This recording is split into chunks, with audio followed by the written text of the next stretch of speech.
Flagelos destruidores e guerras.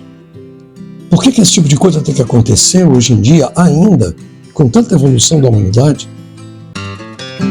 Encontro com Kardec, um momento de estudo da doutrina espírita. Olá, sinta-se bem-vindo ao canal Espírita Fraterno, seu canal de estudo e divulgação espírita. Hoje dando prosseguimento à nossa programação semanal. Hoje, o programa Encontro com Kardec número 62. Muito importante que você esteja aqui conosco até o fim para compreender e tentar, sem dúvida nenhuma, entender um pouquinho mais sobre o que é a doutrina espírita, essa doutrina em que nos foi passada pelos espíritos benfeitores no comando de Jesus, sob a bênção de Deus. Eu espero contar com vocês aqui até o final do estudo e também espero contar com você com aquele joinha que deixa dizendo que gostou do vídeo, que assim o vídeo é propagado para outras pessoas para que também possam ter acesso a essas informações. Evidentemente, se tiver alguma crítica, alguma sugestão, por favor, fique à vontade, pode escrever, não há compromisso nenhum desse comentário que venha fazer. E se for o caso, compartilhe com pessoas que você entenda que possam também querer conhecer um pouquinho mais sobre a doutrina dos espíritos. Não esqueça absolutamente de fazer a sua prece inicial agora dos estudos, pedindo a presença de bons espíritos do Senhor Anjo Guardião, para que possa, tanto a você quanto a nós aqui, nos ajudar como um todo a desenvolver esse trabalho. Vamos agora para o estudo?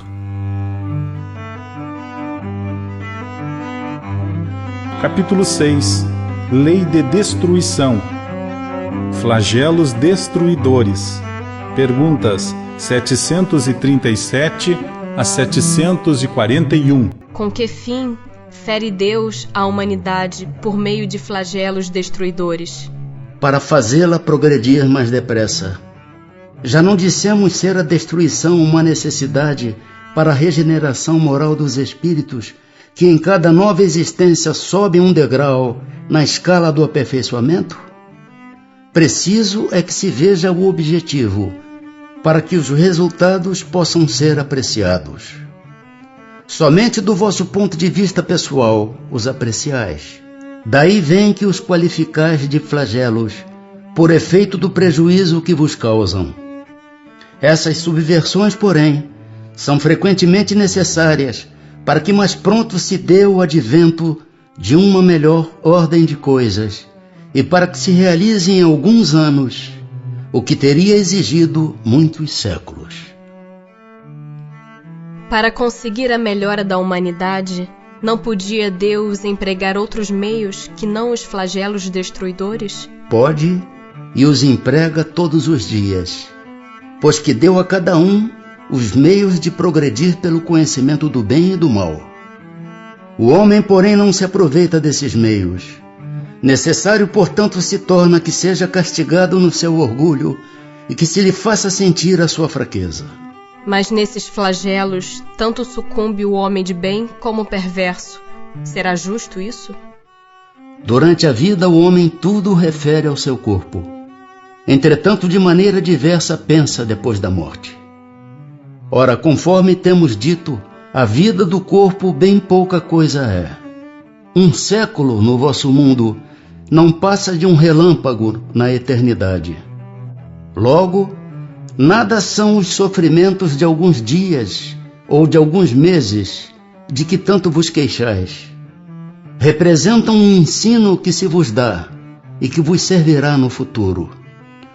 Os espíritos que preexistem e sobrevivem a tudo formam um mundo real.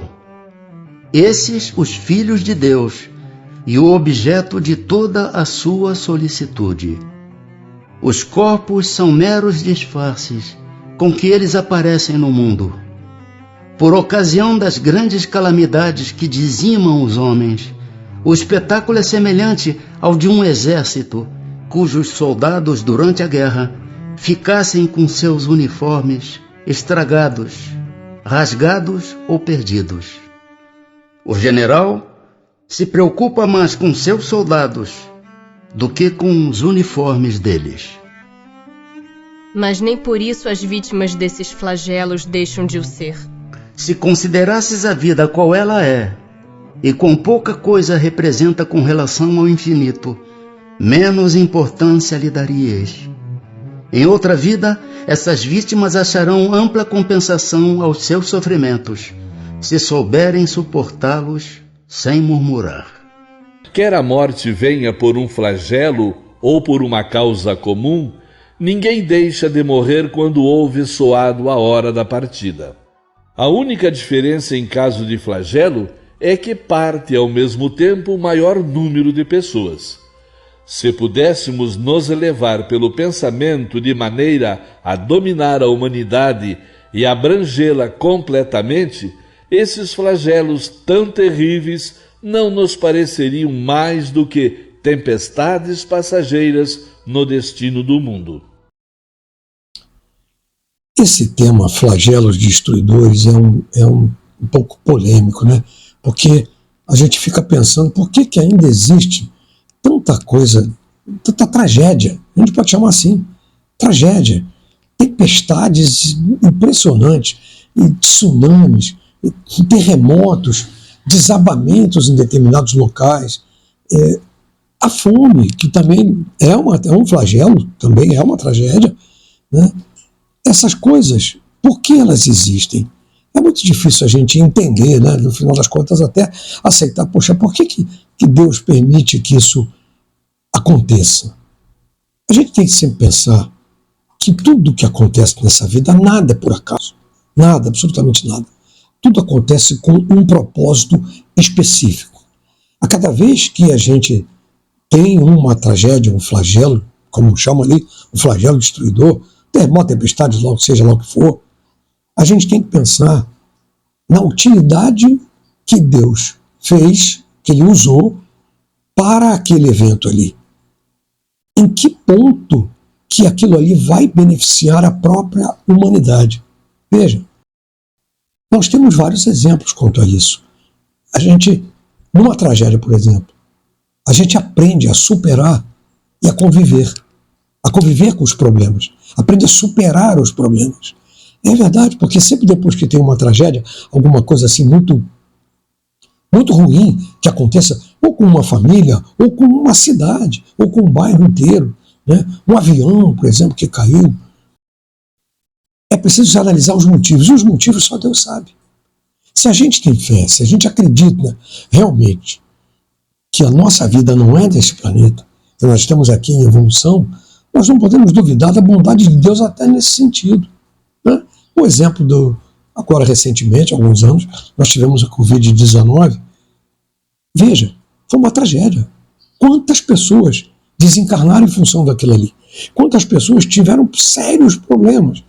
Mas veja, quantas pessoas também aprenderam a superar as suas próprias deficiências e necessidades em função desse problema. Isso a gente não pode esquecer. Muita gente que passou uma semana, 2 semanas, 3 semanas, às vezes, internado numa UTI, usando aquele aparelho respirador, quando essa pessoa voltou para casa melhor, vocês já pararam para pensar no valor que ela passou a dar à vida? E nos familiares que sofreram tanto, os filhos, ou os pais com os filhos, ou que seja, quanto que sofreram com aquela pessoa internada lá sem você poder fazer nada para ajudar? E muitos até desencarnaram lá, você não os viu mais. Mas pensa, a partir dali, quantas coisas foram criadas. Nós tivemos, assim, inúmeros casos de desenvolvimento da inteligência, por exemplo, né? Nunca na história do mundo se criou uma vacina tão rápida. Em 6 meses, sei lá quanto foi, 6, 7 meses, 3 meses, não importa. Mas é muito rápido. Uma coisa que se levava anos para desenvolver uma vacina. E todos os países, talvez nem todas as pessoas, mas todos os países voltados para o mesmo fim. E qual era? Desenvolvimento da vacina, a prevenção e o cuidado com as pessoas que estavam ainda não infectadas. Isso é fundamental. Olha, isso surgiu a partir do Covid-19. Não é verdade? Então, isso passou a ter sentido, essa ajuda mútua, né? Como que isso teve valor depois do Covid-19? Quantas pessoas a gente viu, inclusive, cuidando mais dos outros, cuidando mais de si mesmo, tendo mais respeito pelo vizinho, pelo próximo, pela própria família, às vezes até dentro de casa. Isso obrigou muita gente a conviver confinado dentro de um apartamento, muitas vezes apartamentos pequenos ou casas pequenas, não importa, em que você tinha 3, 4 pessoas, 5 pessoas, e eram obrigados a viver confinados durante meses, em uma rua, pouquíssimas vezes, quer dizer, passando o dia inteiro. E um outro problema, como que nós tivemos tanta perda de emprego naquele momento? Houve sim, porque muitas empresas fecharam, porque não tinham condições de bancar aquilo ali. Mas quantos outros empregos surgiram individualmente? O incentivo ao empreendedorismo, né? A solução criada por pessoas para fazer muitas coisas dentro de casa e que se proliferou e se perpetuou depois do Covid até hoje. Agora você já encontra muitas empresas que dão muito valor ao trabalho, que chama-se home office, né? Que é o trabalho de casa, trabalho em casa.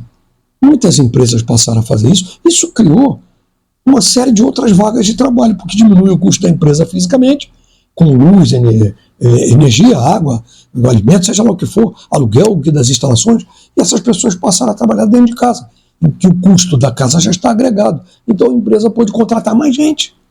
Então veja que de uma tragédia, sempre, evidentemente, nós temos algum resultado positivo. E no fundo, a gente não sabe por que aquilo aconteceu. Deus sabe. Mas nós não temos fé. Nós não vamos à igreja, não vamos ao culto, não vamos à casa espírita, não vamos ao centro de Umbanda, orar, rezar, fazer prece. Para quê? Para a vida eterna, para estar junto de Deus. E nessa hora a gente duvida da presença de Deus? Duvida dos motivos de Deus? Isso não cabe. Nós temos que pensar sempre no motivo. Por que aquilo aconteceu? Qual foi o resultado que aquilo teve? A gente vai se surpreender muitas vezes. Vamos continuar? Tem os flagelos destruidores utilidade do ponto de vista físico, não obstante os males que ocasionam? Tem. Muitas vezes mudam as condições de uma região, mas o bem que deles resulta, só as gerações vindouras o experimentam. Não serão os flagelos igualmente provas morais para o homem, por porem-no a braços com as mais aflitivas necessidades? Os flagelos são provas que dão ao homem ocasião de exercitar a sua inteligência, de demonstrar sua paciência e resignação ante a vontade de Deus, e que lhe oferece ensejo de manifestar seus sentimentos de abnegação, de desinteresse e de amor ao próximo, senão o domina o egoísmo. Dado é ao homem conjurar os flagelos que o afligem? Em parte é. Não, porém, como geralmente o entendem. Muitos flagelos resultam da imprevidência do homem. À medida que adquire conhecimentos e experiência, ele os vai podendo conjurar, isto é, prevenir, se lhes sabe pesquisar as causas. Contudo, entre os males que afligem a humanidade, alguns há de caráter geral, que estão nos decretos da providência e dos quais cada indivíduo recebe mais ou menos o contragolpe. A esses, nada pode um homem opor, a não ser sua submissão à vontade de Deus. Esses mesmos males, entretanto, ele muitas vezes os agrava pela sua negligência. Entre os flagelos destruidores naturais e independentes do homem, devem ser colocados na linha de frente a peste, a fome, as inundações, as intempéries fatais às produções da terra. Entretanto, não tem o homem encontrado na ciência, nas obras de arte, no aperfeiçoamento da agricultura, nos afolhamentos e nas irrigações, no estudo das condições higiênicas, meios de neutralizar ou pelo menos de atenuar tantos desastres? Certas regiões, outrora assoladas por terríveis flagelos, não estão hoje livres deles? Que não fará então o homem pelo seu bem-estar material, quando souber aproveitar-se de todos os recursos da sua inteligência, E quando, sem prejuízo da sua conservação pessoal, souber aliar o sentimento de verdadeira caridade para com os seus semelhantes?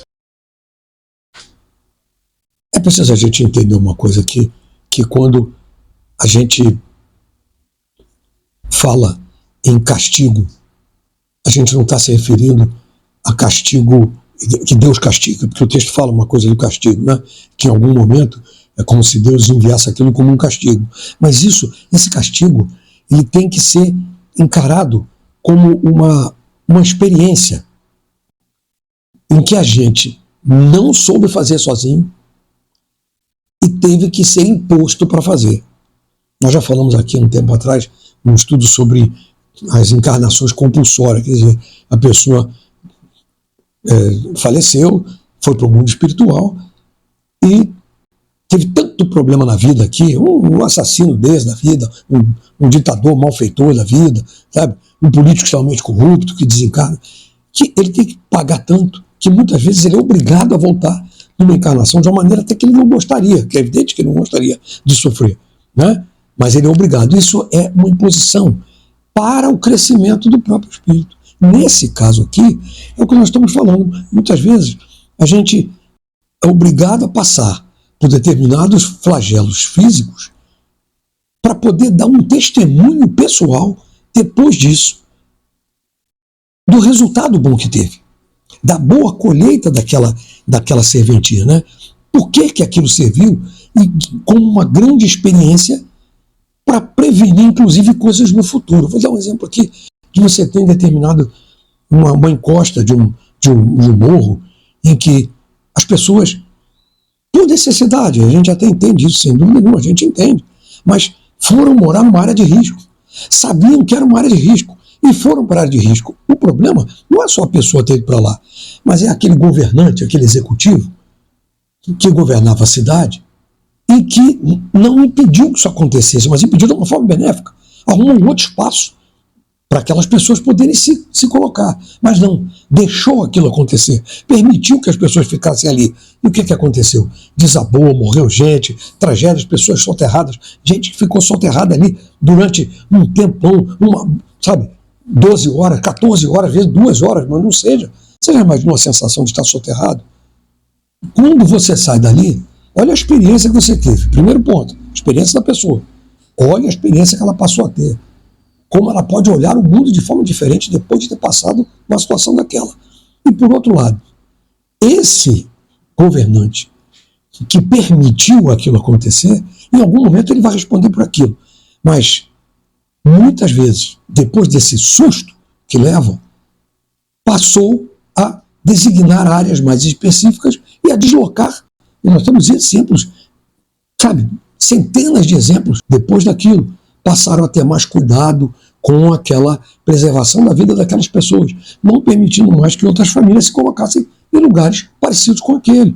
Isso nós temos a mesma coisa em relação a enchentes, que muitas vezes as pessoas jogam lixo na rua, o lixo, já falamos isso aqui várias vezes, o lixo entope os bueiros, o bueiro não impede a água de descer e alaga tudo.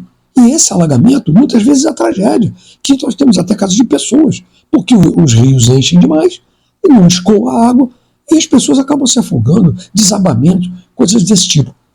Mas quantas vezes, depois desse tipo de coisa, foi tomada uma providência para que as pessoas não fizessem mais aquilo, ou as próprias pessoas, algumas, posso dizer muitas, tiveram a consciência de não fazer mais aquele tipo de coisa, de jogar lixo na rua. Então veja, foi pela dor que tiveram que aprender.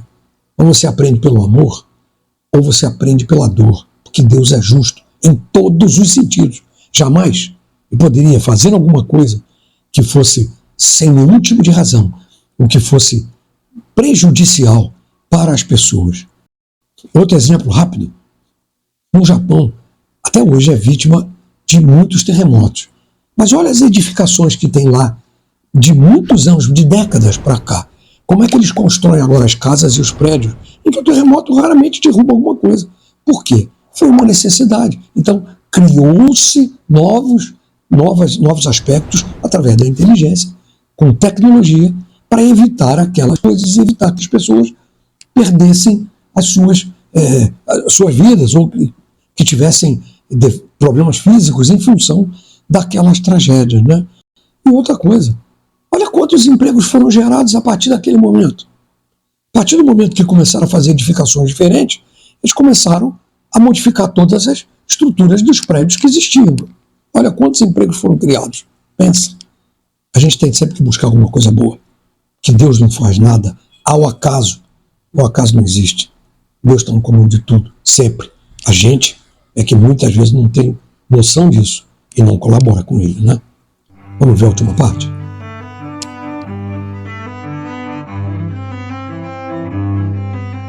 Capítulo 6. Lei de destruição. Guerras. Perguntas 742 a 745. Que é o que impele o homem à guerra? Predominância da natureza animal sobre a natureza espiritual e transbordamento das paixões. No estado de barbárie, os povos um só direito conhecem, o do mais forte. Por isso é que para tais povos, o de guerra é um estado normal. À medida que o homem progride, menos frequente se torna a guerra, porque ele lhe evita as causas, fazendo-a com humanidade, quando a sente necessária. Da face da terra, algum dia a guerra desaparecerá? Sim, quando os homens compreenderem a justiça e praticarem a lei de Deus. Nessa época, todos os povos serão irmãos. Que objetivou a providência tornando necessária a guerra? A liberdade e o progresso.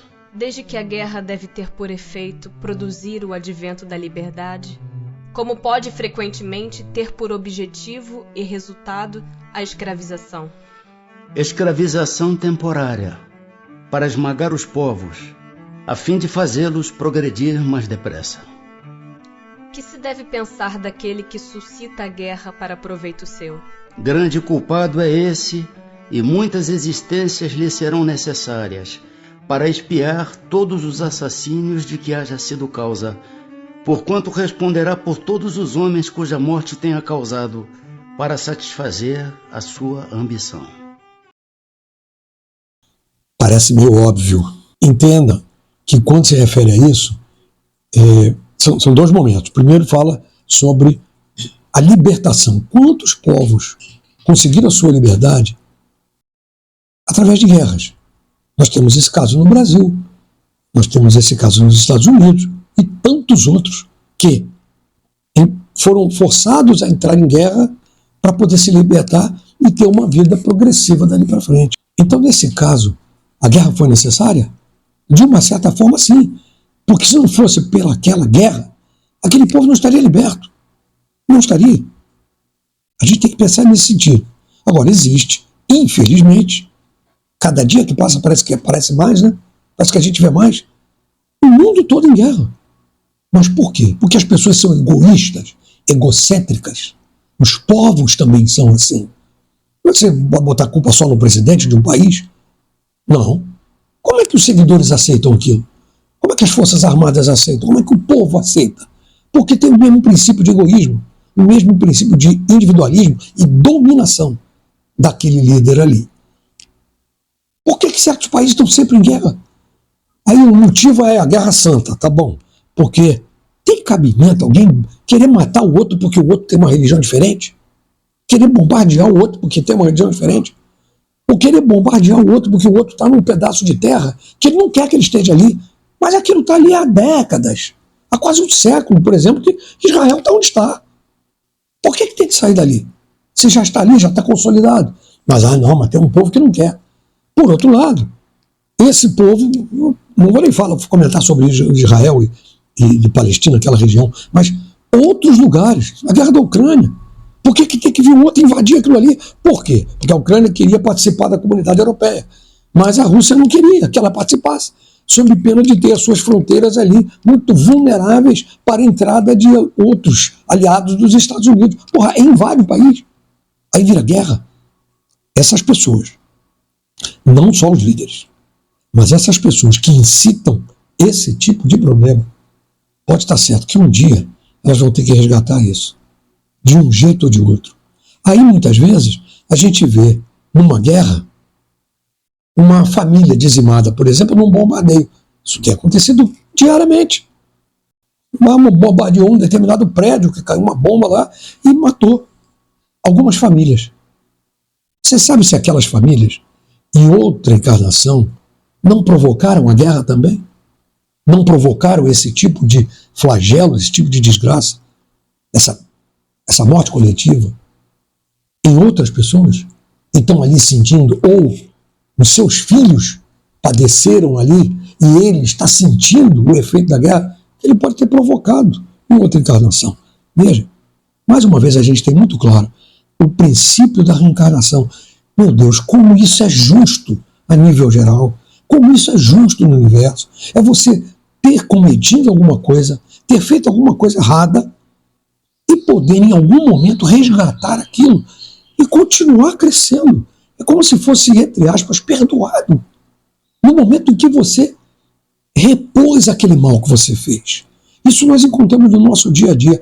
A guerra, ela tem esse princípio também de que as pessoas acabam de alguma forma pagando por alguma coisa que tenham feito, né? Agora é evidente, como nós falamos aqui, eles nos deixam muito claro, aquele que provoca, Jesus não disse, o necessário é escândalo, mas ai daquele que provocar. Então, muitas vezes é necessária, mas depende muito de como você se comporta naquela guerra. E nós temos muitos casos de muitos militares, falando aqui sobre militares, e muitos líderes de países que, mesmo na guerra, tiveram um senso de justiça e um senso de respeito pelo outro. E nós temos, a segunda grande guerra do século passado foi o maior exemplo da falta de respeito para com a humanidade. Você acha que Deus não vai punir essas pessoas? Elas mesmas que vão, de alguma forma, em algum momento, resgatar o mal que fizeram, porque são responsáveis pelas suas próprias atitudes. Não podemos esquecer disso. Pensa nesse sentido. Você é responsável pelo que você faz. Muito responsável. Não adianta fingir que não sabe, ou fingir que não entendeu, ou fingir que não está acontecendo, o que às vezes está dentro da sua casa, e que muitas vezes você está provocando, às vezes até inadvertidamente, mas muitas vezes sabendo que está provocando ou deixando alguma coisa acontecer, em que muitas vezes, em caso simples, você pode até ensinar um filho, corrigir um neto, ou muitas vezes até com os filhos adultos dizem, olha, você está errado, você não pode agir dessa maneira, e a gente deixa. É lógico, isso não tem nada a ver com uma guerra, mas é no sentido de que nós somos responsáveis o tempo todo pelas nossas vidas e por aqueles que nos cercam. É assim que Deus nos criou, e é assim que quer que a gente progrida, sempre. Agradeço muito estarem até aqui, até o final do nosso vídeo. Espero que tenha sido de valia para aqueles que estão nos assistindo e convido a estar novamente conosco na próxima semana no Encontro com Kardec número 63. Não esqueça de fazer a sua prece final, agradecendo a presença do seu bom anjo guardião, que certamente nos trouxe a mim, a vocês, a todos, grandes energias e bons fluidos para que a gente pudesse desenvolver esse trabalho aqui em paz.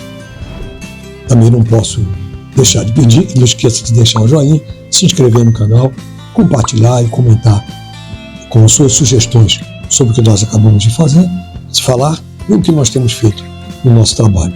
E como eu falei agora há pouco, guerra, eu falo em paz. Fiquem todos na paz.